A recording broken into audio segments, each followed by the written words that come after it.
চালু হলো Nabadwip state general হাসপাতালের নতুন ভবনে ইমার্জেন্সি থেকে শুরু করে সমস্ত পরিষেবা।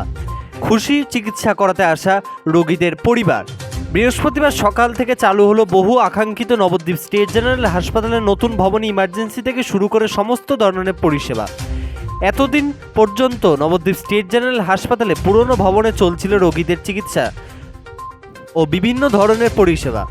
হাসপাতাল সূত্রে জানতে পারা যায়, গত 23 জুন থেকে শুরু হয় জোরদার তৎপরতা। 4 জুন থেকে শুরু হয় শিশু বিভাগ চালু করে শিশুদের যাবতীয় চিকিৎসা। আজ বৃহস্পতিবার সকাল থেকেই চালু হয়ে যায় মহিলা ও পুরুষ বিভাগের মেডিসিন ও সার্জিক্যাল দুটি ওয়ার্ডের মিলিয়ে সমস্ত ধরনের পরিষেবা। প্রায় 100 শয্যা বিশিষ্ট হাসপাতালে নতুন ভবনটি চালু হয়। খুশি চিকিৎসা করাতে আসা রোগীদের আত্মীয় সহ পরিবারের পরিজনরা।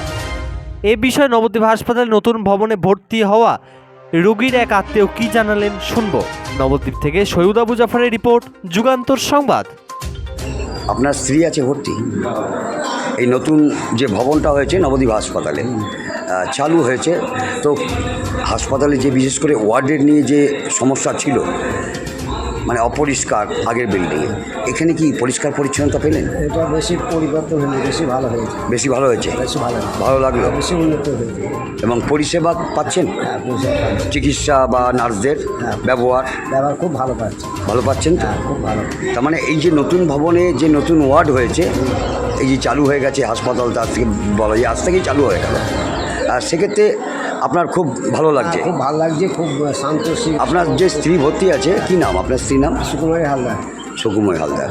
আর আপনার নাম? অলোক হালদার। আপনার বাড়ি? পাকুলি নারায়ণপুর। বর্ধমান। হ্যাঁ, বর্ধমান।